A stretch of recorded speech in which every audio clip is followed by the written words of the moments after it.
Magandang araw mga kaibigan. Bigyan natin ng reaction opinion itong pinaka-latest post ni Atty. Rowena Guanzon 2 minutes ago. Ito. Sabi niya, nilalabas nila ang statement ko kay Senator Robin Padilla matapos niya akong ipagtanggol. Okay. Itong nangyaring insidente kay Atty. Guanzon sa mall kung saan siya nagalit, isa sa mga nagtanggol sa kanya si Robin Padilla. So ang ginawa ng mga kakamping, nilalabas na nila ang mga batikos ni Atty. Guanzon kay Robin noong 2022, yung kampanyahan. Kasi nung una ayaw niya kay Robin eh. Dito mo makikita na tunay na tao itong si Atty. Guanzon. Hindi siya plastic. Totoo naman, hindi ko siya binoto noong 2022 election. At ginawan ko pa ng meme ang parang lasing na kanta niya, Wonderful Tonight. Pero, pasok pa rin siya sa Senado, anong magagawa ko at nag-number 1 pa nga.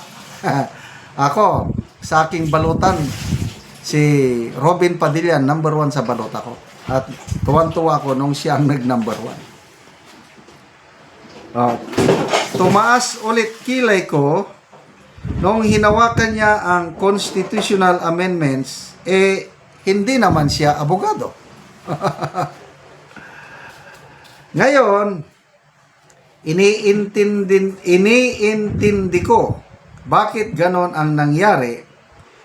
Kaya, nung nagbisita ako sa Senado, ay nilapitan niya ako at kinausap, at doon ko nakita na napakalalim na tao pala ito, malayo sa kingkoy na madalas natingin natin sa kanya.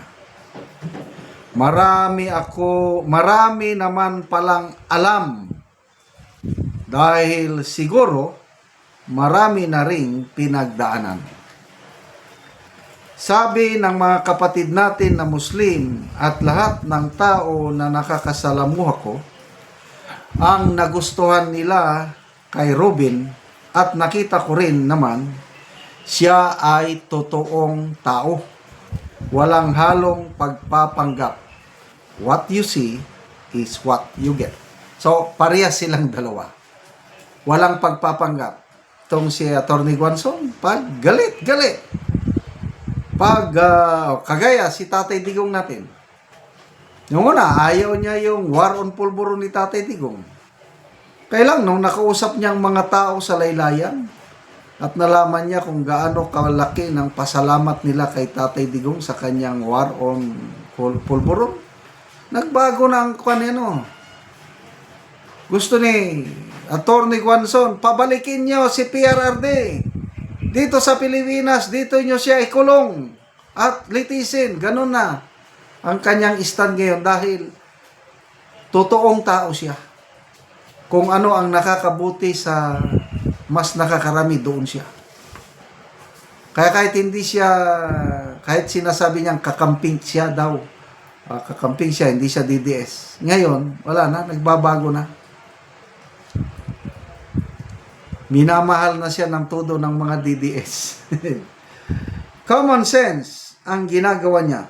Dahil di siya eksperto sa batas, kinuha niya ang magagaling sa field na ito noong hearing sa constitutional amendments, sina Juan Ponce Enrile mismo at Atty. Estelito Mendoza ang na-invite niya.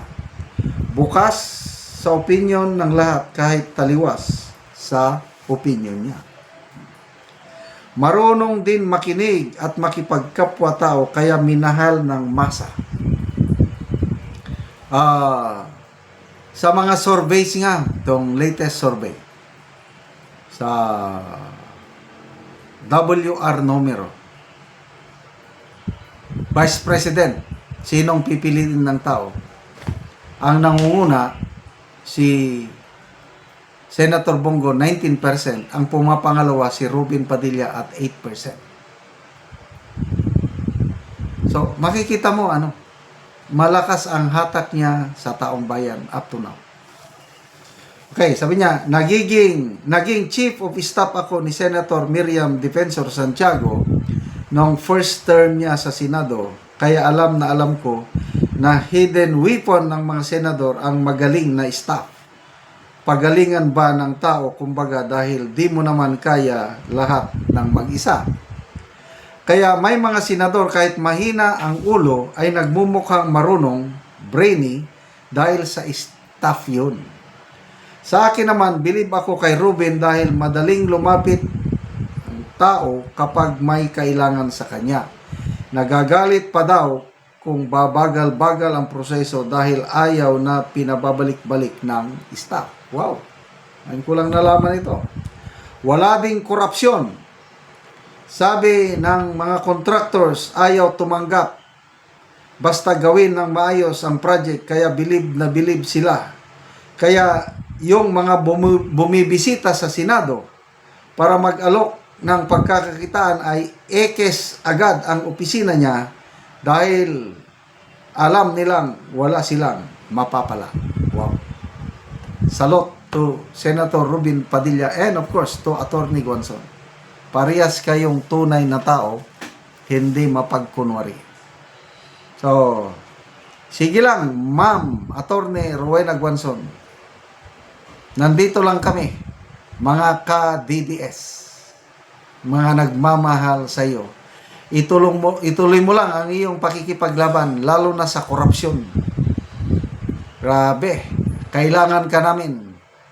Yung sabi ng mga kakamping na i-cancel culture kanila, subukan nila.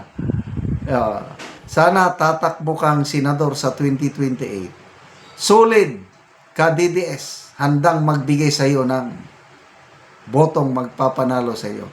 Walang magagawa yung mga kakamping, maliit lang sila.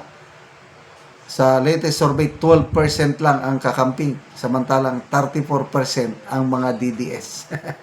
Kaya, Ma'am Attorney Rowena Guanzon, ang Miriam Defensor Santiago 2.0, nabubuhay ang katauhan ni Senator Defensor dito kay Attorney Rowena Guanzon ngayon. Salamat mga kaibigan sa inyong pagsubaybay sa ating channel. Nakakatulong kayo ng malaki sa tribong Talandig ng Bukidnon dahil ang sweldo natin sa channel na ito is pantulong sa tribo. Namimigay tayo ng libreng yero at pako para makapagpatayo sila ng mas maayos na tirahan. Panoorin nyo ang video na ito.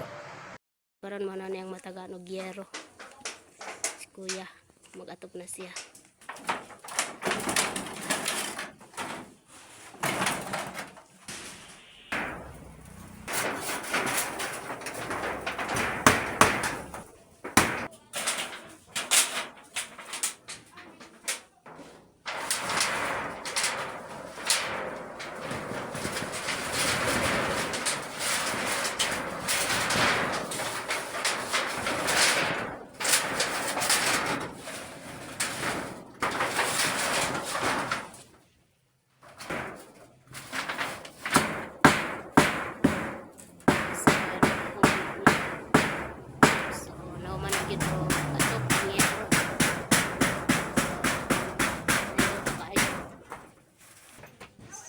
Nagyod o atop ang yero nga balay ni Lola. Nga naka-atop na gyud og sin ang akong mama. Salamat sponsor og sin. Dadan kayong salamat kay naka-atop na gyud. Oh, so nahuman ang balay ni Lola. Nahuman na gyud ang balay sa akong mama gyud. Oo. So si Uncle ang nag-atop sa balay. So na kay anak Col. Naa isa. So si Uncle na ay anak na isa. Aya pag naka-atop gyud og giro gyud. So dakong pasalamat ti Uncle nga napulihan na ang yero nga mga kuan daot ka balay ni Lola og siya ang nitabang sa iyang mama. So iya ni sa iyang mama nga balay, so siya ang nagtabang kay si Lola wala naman siya bana. Ang anak na lang ang nabilin.